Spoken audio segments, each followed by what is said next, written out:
You wake up early, do your morning routine with intention, visualize the life you desire, script your goals into a journal, meditate to center yourself, and recite your affirmations with conviction. You tell yourself you're aligned. You repeat that you trust the universe. You try to stay positive, grounded, magnetic. But as the days go by, something begins to feel off. Your outer world doesn't shift. It still mirrors the same struggles, the same emotional echoes. A different month, same themes. New intentions, same results. You feel like you're living in a loop you can't break out of, and silently a question begins to form in your chest. What am I doing wrong? Here's the answer no one ever told you. It's not about your effort. It's not your discipline, your worth, your intelligence, or your willingness to do the work. It's your frequency. The truth is simple and frustrating at the same time. The quantum field doesn't respond to what you want. It responds to what you are, not what you pretend to be when you're doing your affirmations, not what you journal, but what you embody when no one is watching. Most people think manifestation is about adding more tools, more meditations, more visualizations, but the field isn't impressed by how hard you try. It responds to the energetic blueprint you carry beneath the surface. That's the invisible signal you emit. Through your nervous system, your unconscious thoughts, your default emotional state. It's not about how much you say, I am abundant. It's about whether your body believes you're safe in abundance. Think of someone who says, I am wealthy every morning, but every time they check their bank account, their chest tightens, their breath shortens, and an old wave of fear rushes in. That is the real signal, not the affirmation, the fear, the constriction, the loop. As Dr. Joe Dispenza says, you can't think greater than how you feel. You can say all the right words, but if your body is still operating from the vibration of the past, scarcity, fear, doubt, then the quantum field picks up on that signal and reflects it precisely back into your experience. Your reality isn't stuck because the universe is punishing you. It's repeating because you're still resonating with a version of yourself you're trying to outgrow. And the field is not emotional about it. It's not cruel or compassionate. It's coherent. It mirrors the most stable signal in your field, the one you return to when you're tired, unguarded, or stressed. Bruce Lipton, in The Biology of Belief, notes that the subconscious mind is 1,000,000 times more powerful than the conscious mind, and that 95% of what runs your life is automatic. That means even if your conscious mind is full of affirmations and goals, your subconscious, and thus your frequency, is still living in the past. This is the invisible wall most people hit. They're doing everything right on the surface, but nothing sticks because the underlying signal hasn't changed. They're decorating the old vibration with new rituals, but the field responds to coherence, not to how badly you want something, but to the consistency of what you believe to be true at the level of identity. So what if this isn't about trying harder? What if the shift you're looking for isn't about becoming more, but about dissolving the old frequencies that no longer serve you? What if the loop isn't a sign you're broken, but a signal that the field is waiting for you to stabilize in something new? Because here's the truth most people miss. You don't manifest from your vision board. You manifest from your baseline. And if that baseline is still fear, resistance, and old emotional memory, no amount of surface-level positivity will override it. This is where the real work begins.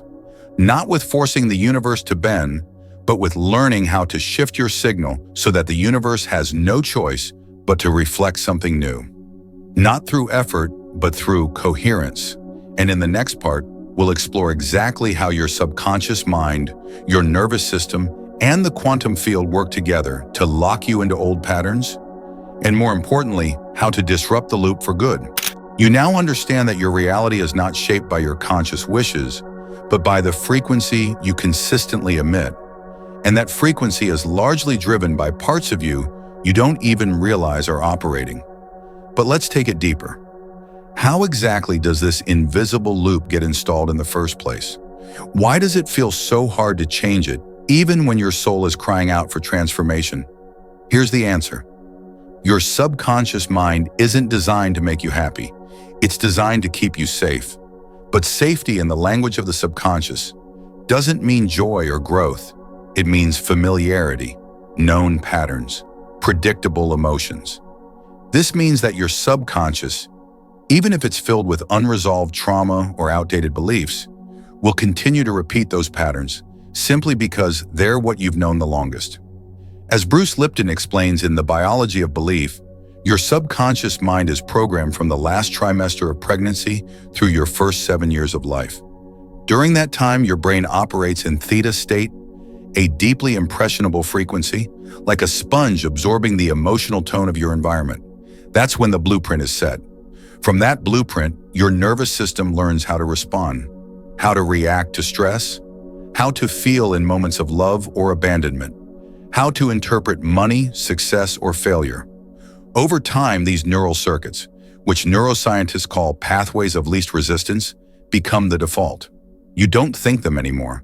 You become them. Now here's the catch. The quantum field doesn't respond to your vision boards. It responds to the signal being broadcast by your body. And your body broadcasts the frequency of whatever your subconscious blueprint believes is normal. This is why you can meditate in the morning and feel high vibe. But by 3 p.m., you're triggered, reactive, and back in the same emotional loops. You've returned to baseline. The old frequency has resumed control. Dr. Joe Dispenza puts it clearly. The body is the unconscious mind. Your body remembers what your conscious mind forgets. The chemistry of fear, the tension of self-protection, the familiar ache of unworthiness. These emotions aren't just feelings. They're biological feedback. They shape your posture, your tone of voice, your micro-decisions, your instinctive reactions. They become your electromagnetic field. And that field is what the quantum responds to. Let's make this practical. Imagine a woman named Leah. She's working on manifesting a new relationship after years of emotional disappointment. She makes her intentions clear, visualizes herself in a healthy, loving dynamic. But when someone begins to get close, she suddenly feels anxious, doubtful, or even numb. She pulls back. Why? Not because she doesn't want love, but because her nervous system associates closeness with pain. Her subconscious is still broadcasting the frequency of avoidance, and so she recreates distance, not out of logic, but out of old survival wiring. This is quantum repetition, not just repeating behaviors, but repeating vibrational signatures that your body thinks are safe. And this is why so many people feel stuck. They're trying to create something new while still being emotionally entangled with the vibration of their old self. Their body is still loyal to a past version of reality, and the field, ever coherent, mirrors that loyalty back. Here's the deeper realization. You cannot override years, sometimes decades, of subconscious programming with 10 minutes of morning mindset work. You cannot out-affirm a vibrational blueprint that you haven't interrupted. You're not failing. You're just outnumbered. Up to 95% of your thoughts, behaviors, and emotions are unconscious. And only 5% of you is consciously trying to shift. That's why surface-level practices can feel like swimming upstream. You're trying to shift reality from the neck up while your body is still anchored in the past. This is where coherence becomes non-negotiable. Coherence means your thoughts, your emotions, your nervous system, your energy, all vibrating in the same direction. And only coherence has the power to collapse a new possibility into form. Because without it, your signal is scattered. And a scattered signal doesn't manifest, it repels. As Greg Braden said, the heart creates the strongest electrical field in the body.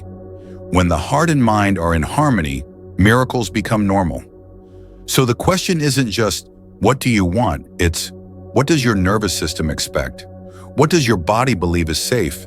And what version of reality are you rehearsing, emotionally, vibrationally, unconsciously, without even realizing it?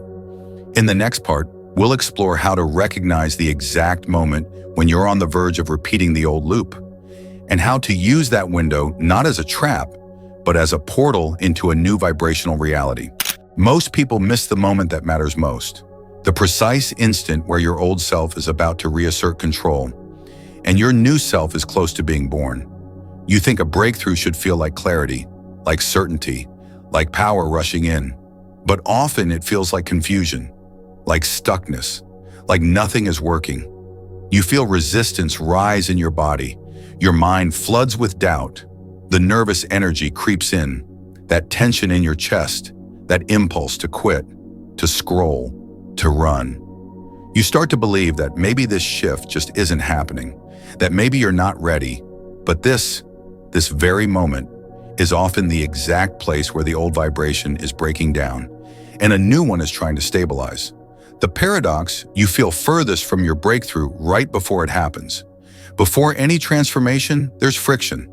Not because you're doing it wrong, but because energy is being reorganized. It takes energy to destabilize a familiar pattern. And that destabilization doesn't feel like expansion. It feels like contraction, like chaos, like emotional static.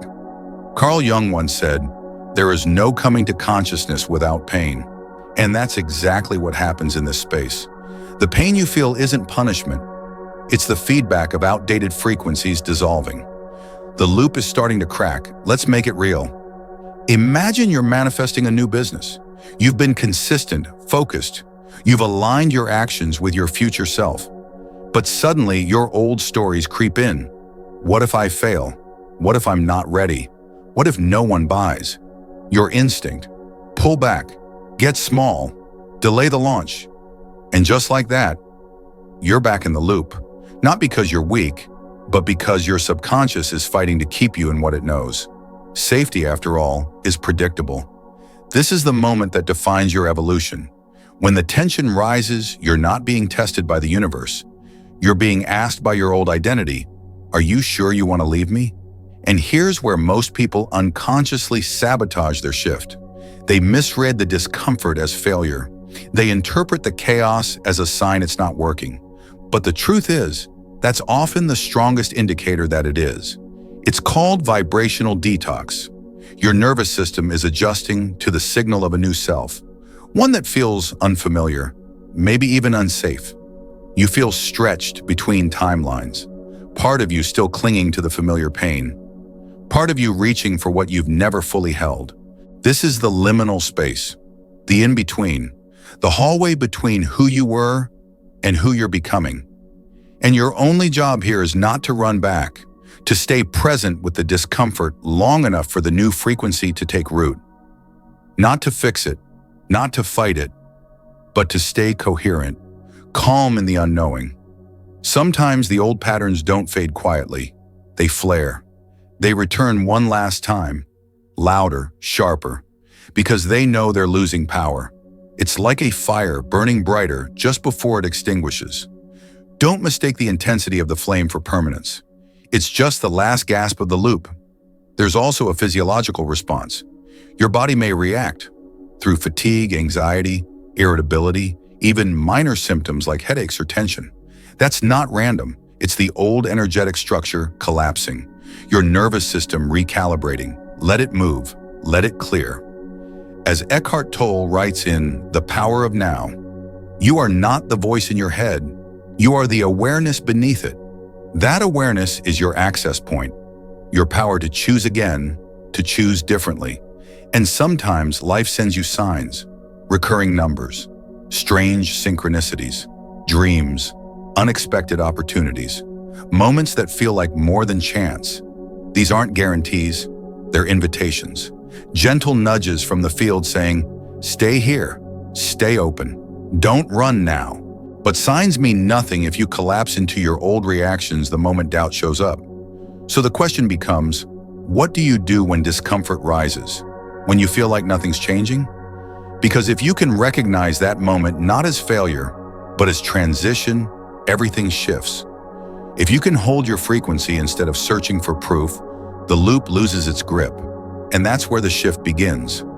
Not when the evidence shows up, but when your trust holds steady without it. In the next part, we'll walk through how to actually stabilize the new frequency in your body, your choices, your nervous system.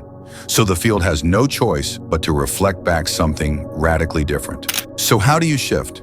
Not conceptually, not as a wish, but for real. In your body, in your energy, in the way life begins to move around you. The truth is, you don't need to chase the reality you desire. In the quantum field, it already exists.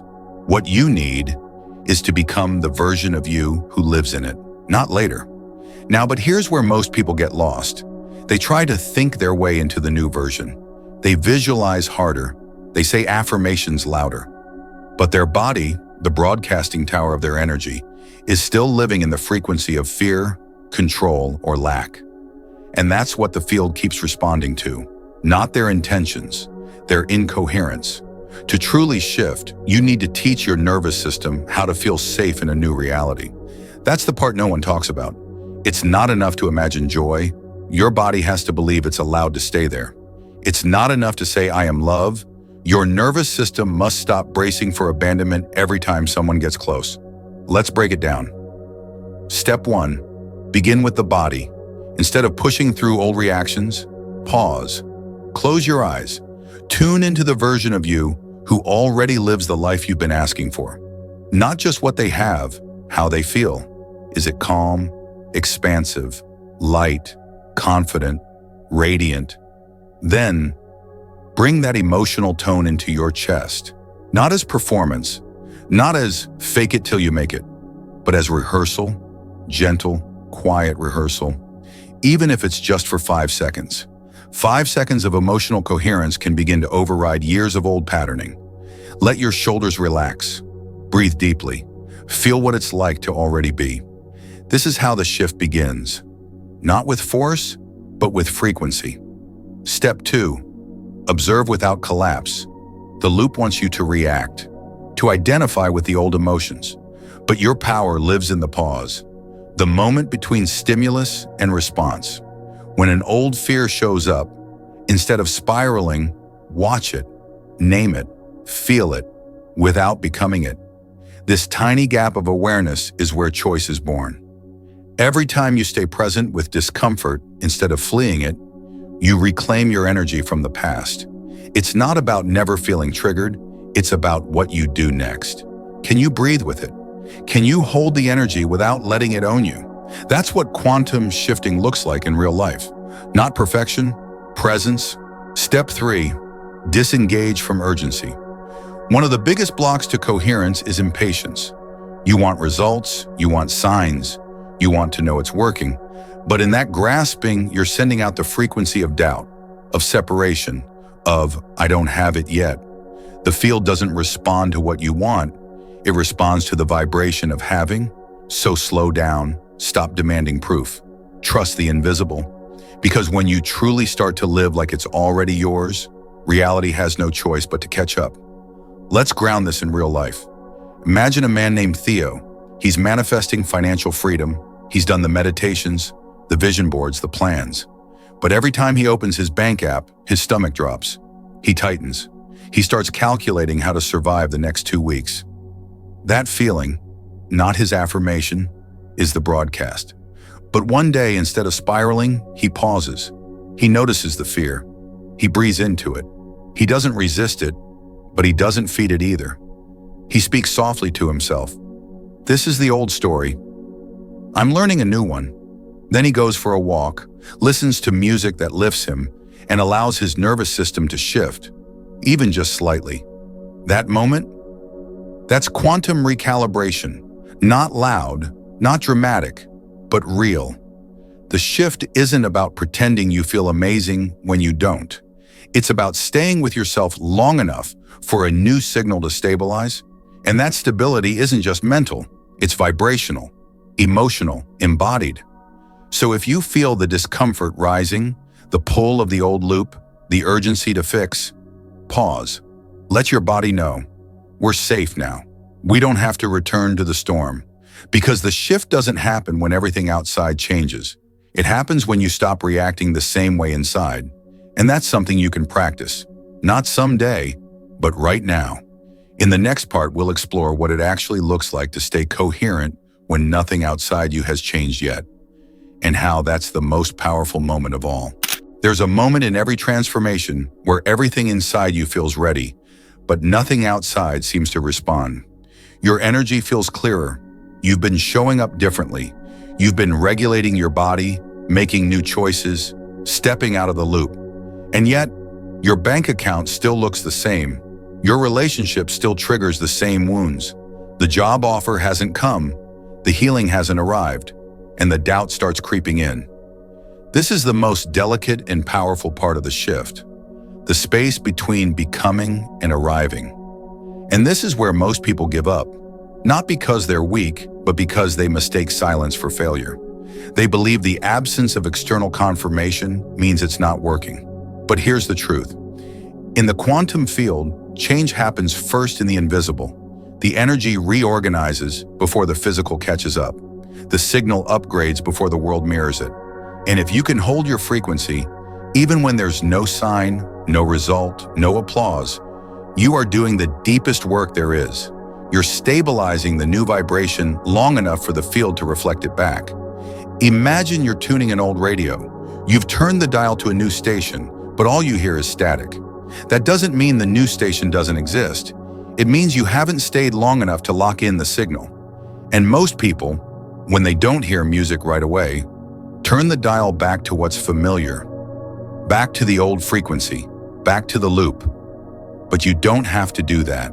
You can learn to live in the in-between, to walk as the version of you who already is, even when the old world still lingers. That's embodiment.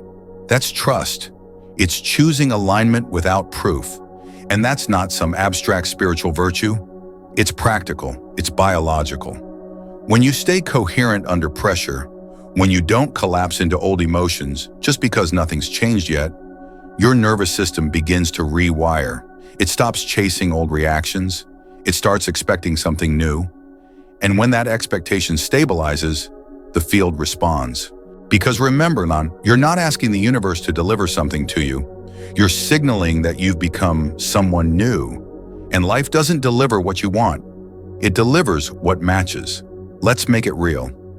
You've been showing up as someone who values themselves. You've been saying no to what drains you. You've been practicing boundaries, honoring your worth. But then an old friend calls, one who always takes more than they give, and suddenly you feel it. The guilt, the urge to please, the pressure to say yes. And in that moment, you're not being asked to be perfect. You're being asked to choose. Will you collapse into the version of you that's settled, or will you stay aligned with the version of you that knows? Every choice either stabilizes the old frequency or the new one. And it's not about grand gestures.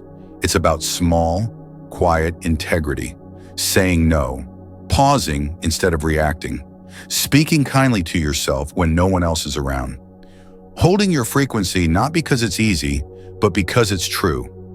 This is where you become unfuckwithable, not because life never shakes you, but because your signal stops depending on proof. You stop needing evidence to feel worthy. You stop needing results to feel grounded. You stop needing outside validation to know you've changed. And ironically, that's when the external world begins to shift. Not because you forced it, but because you stopped feeding the old habits, the old self-image, the old emotional addictions. You've stopped giving them your attention, your breath, your energy. And in that emptiness, something new can finally arrive. So if you're in that space right now, if nothing looks different yet, but you know something in you has changed, don't doubt the shift. Stay with it. Don't look for signs. Become the sign. Because the universe isn't asking you to prove your worth. It's asking, can you hold the frequency of who you truly are, even when the world hasn't caught up yet? If you can, then the world has no choice. It must reorganize itself to match. And in the next part, we'll go even deeper, into the moment when you stop reacting to your past self altogether and start moving from the quiet strength of your future identity. There comes a moment in the shift when something subtle but extraordinary happens. You stop reacting the same way. The trigger appears, but your body doesn't tighten. The old thought floats by, but you don't believe it. The emotion rises, but instead of drowning in it, you observe it like a passing cloud. This is not because you forced yourself to be better. It's because something in you, quietly, steadily, has changed. You're not just trying to act like the new you. You've started becoming them. This isn't loud. It's not dramatic. In fact, it often goes unnoticed by others. But inside, it's monumental. Because for the first time, your energy is no longer entangled with the past.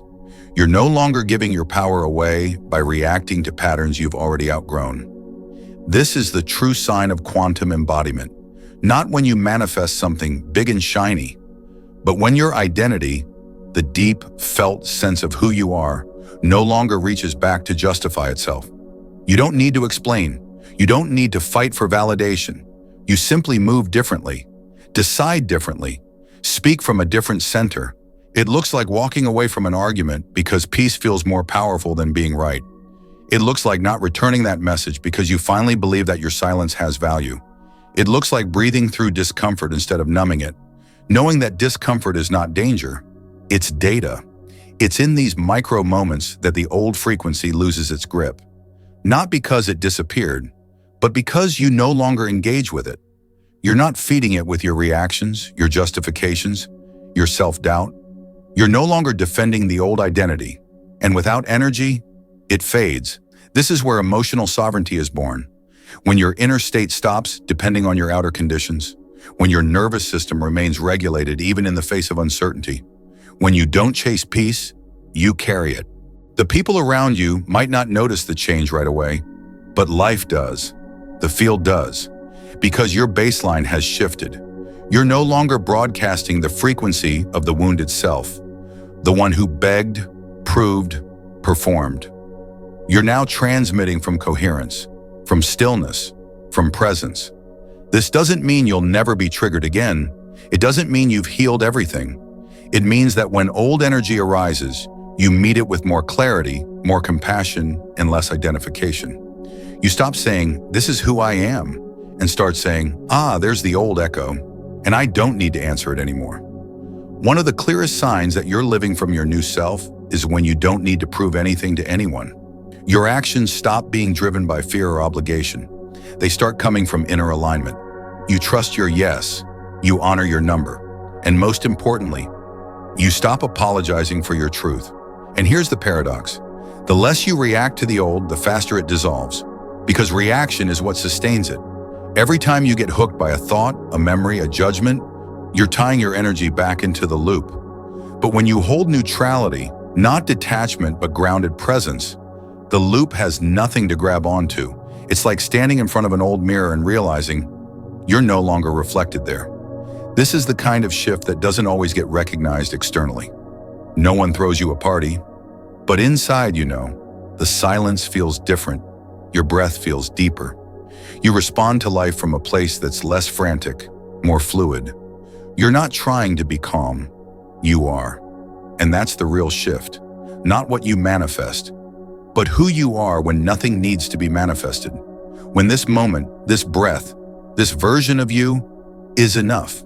In the next and final part, we'll bring everything together and explore how to live in full coherence day by day so that your frequency becomes not just something you access, but something you are. So here you are. After all the looping, the unraveling, the dissolving of old patterns, you've arrived at a new threshold. Not one you force open, but one you step into, quietly, with presence, with power. Because the work wasn't to chase your future. The work was to remember that you already are the version of you who lives in it. That version was never out there. It was always within you, buried beneath layers of conditioning, fear, urgency, and forgetting. And now that you've peeled back the noise, you can feel the signal underneath, steady, simple, undeniable. You don't need to hustle for alignment anymore. You are alignment. You don't need to beg the field for evidence. You are the evidence. You don't need to ask, when will it come? Because you're no longer waiting. You're already being. And that's what changes everything. The quantum field is no longer responding to a fractured, frantic signal. It's now mirroring a stable, coherent vibration. One that no longer oscillates between lack and longing. One that no longer leaks energy to the past. One that knows how to hold itself, even when nothing outside confirms it yet. Because real power isn't loud. It doesn't need to convince anyone. It moves differently. It walks into a room and shifts the air. It chooses calmly. It lets go freely. It trusts deeply. It doesn't perform. It remembers. That's what you're doing now. You're not just thinking new thoughts. You're not just doing new routines. You're becoming a new field, one that speaks not through effort, but through embodiment. And sure, there will be days when the old energy echoes back, moments when doubt flickers, when fear whispers, when fatigue pulls. But now, you know how to meet it, not with panic, not with resistance, but with presence. You've built that capacity, breath by breath, choice by choice.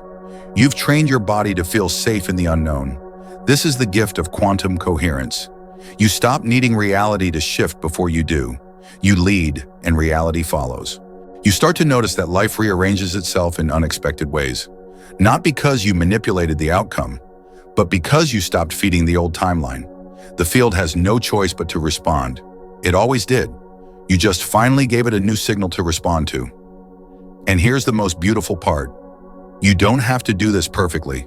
The field doesn't need perfection. It doesn't ask you to never wobble, never cry, never question. It only asks you to return, again and again, to the stillness, the presence, the frequency of your future self, until it's not a future version anymore. It's just you. So let me ask you right now, are you willing to keep walking as the version of you who's already shifted, even if the world hasn't caught up yet? Are you willing to live like your signal matters? Because it does? Because if you are, then the shift is already happening. The frequency is already stabilizing. The reality is already forming, piece by piece, not from force, but from resonance, from coherence, from truth. You've done the inner work. You've remembered the pattern. You've claimed the pause. And now all that's left is to live it. Welcome to your new frequency. The loop ends here. And if this journey spoke to something real inside you, if you felt seen, steadied, or simply remembered who you are, then stay connected. Subscribe to this channel not just to follow content, but to remain anchored in a space that honors your frequency, your alignment, and your evolution. This isn't just a platform, it's a living field, a community of creators like you, committed to embodying coherence in a chaotic world. Because you're not walking this shift alone, we're walking it together.